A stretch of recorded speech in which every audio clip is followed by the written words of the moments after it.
Assalamualaikum warahmatullahi wabarakatuh. Nama saya Fasihatullah. Saya di sini akan menjelaskan tentang filsafat alam. Filsafat alam yaitu perhatian atau pemikiran dari para filsuf yang dipusatkan pada alam. Mereka tidak puas dengan kejadian alam hanya berdasarkan mitos, sehingga mereka berpikir keras dan menetapkan ciri-ciri hakiki, yaitu dengan menunjukkan hubungannya dengan ilmu alam. Dalam filsafat alam terdapat 5 tokoh, yaitu 1. Thales, yang kedua Anaximandros, yang ketiga Anaximenes, yang keempat Parmenides, yang kelima Herakleitos. Yang pertama yaitu Thales. Kita akan membahas tentang biografi Thales terlebih dahulu. Thales berasal dari Miletus, Asia Kecil, Yunani kuno sekitar 624 sebelum Masehi dan meninggal pada tahun 546 sebelum Masehi. Thales merupakan filsuf yang mengawali sejarah barat pada abad ke-6 sebelum Masehi. Aliran yang dianut oleh Thales ini yaitu filsafat Ionian, Miletus, dan umum. Thales dianggap sebagai bapak filsafat yang mendapatkan gelar dari seorang gurunya yang bernama Aristoteles. Yang kedua yaitu Anaximandros. Anaximandros ini merupakan murid dari seorang Thales.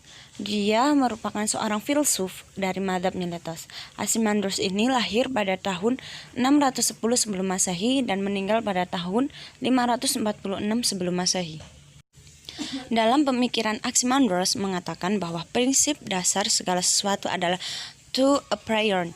To a priori berasal dari bahasa Yunani yang merupakan suatu prinsip abstrak yang menjadi prinsip dasar segala sesuatu. Ia bersifat ilahi, abadi, dan tak dirubahkan, dan meliputi segala sesuatu. Anaximandros ini menentang pemikiran gurunya yaitu Thales yang berbunyi, bila air merupakan prinsip dasar segala sesuatu, maka seharusnya air terdapat di dalam segala sesuatu, dan tidak ada lagi zat yang berlawanan dengannya. Namun, kenyataannya, air dan api saling berlawanan, sehingga air bukanlah zat yang ada di dalam segala sesuatu tersebut. Yang ketiga yaitu Anaximenes. Anaximenes merupakan pengikut dari mazhab Miletus, lahir pada tahun 588 sebelum Masehi dan meninggal pada tahun 528 atau 526 sebelum Masehi. Anaximenes adalah orang pertama yang mengarang suatu traktat dalam kesastraan Yunani. Beliau juga berjasa dalam pembuatan peta bumi.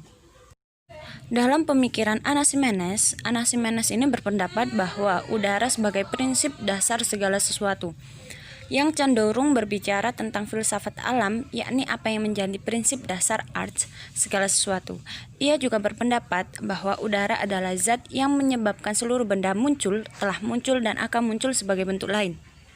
Perubahan tersebut berproses dengan prinsip pemadatan dan pengenceran. Proses pemadatan dan pengenceran tersebut meliputi seluruh kejadian alam sebagaimana air dapat berubah menjadi es dan uap. Yang keempat yaitu Parmenides. Parmenides lahir pada tahun 540 sebelum Masehi dan meninggal pada tahun 470 sebelum Masehi. Parmenides berasal dari kota Ilea, Italia Selatan. Parmenides adalah murid dari Xenophanes, pendiri mazhab Elia. Parmenides aktif dalam dunia politik, bahkan ia ikut membentuk undang-undang bagi kotanya. Selain itu, ia dikenal sebagai logikawan pertama dalam sejarah filsafat. Dalam pemikirannya, Parmenides menulis One Nature sebagai puisi yang terdiri dari 3 bagian. Yang pertama yaitu proem, yaitu sebagai pengantar keseluruhan naskah. Yang kedua yaitu aletheia yang dikenal sebagai jalan kebenaran atau the way of truth.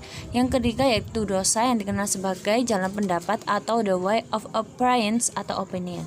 Jadi bisa diambil inti dari pemikiran Parmenides itu ada 2, yaitu jalan kebenaran dan jalan pendapat.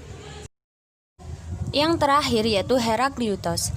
Herakleitos hidup di sekitaran abad ke-5 sebelum Masehi. Ia lahir pada tahun 540 sebelum Masehi dan meninggal pada tahun 480 sebelum Masehi di Efesus, Asia Kecil. Jadi, Herakleitos adalah filsuf yang tidak tergolong mazhab apapun. Namun di dalam tulisannya, ia justru sering mengkritik dan mencela para filsuf dan tokoh-tokoh yang terkenal, seperti Homerus dan Xenophanes. Dalam pemikirannya, terdapat pandangan-pandangan yang diutarakan oleh Heraklitos.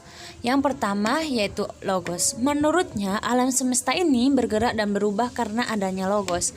Karena logos adalah cara seseorang memandang, menilai, berpikir tentang dunia dan alam sekitarnya. Yang kedua yaitu api.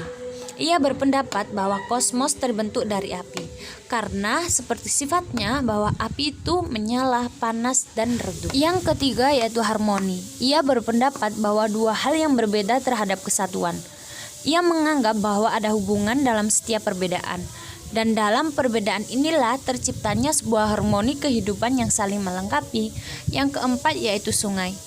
Ia berpendapat bahwa semuanya mengalir dan tidak ada suatu pun yang tinggal tetap. Karena itulah ia menjelaskan bahwa segala sesuatu tidak ada yang bersifat tetap, semuanya berubah mengikuti arus perubahannya.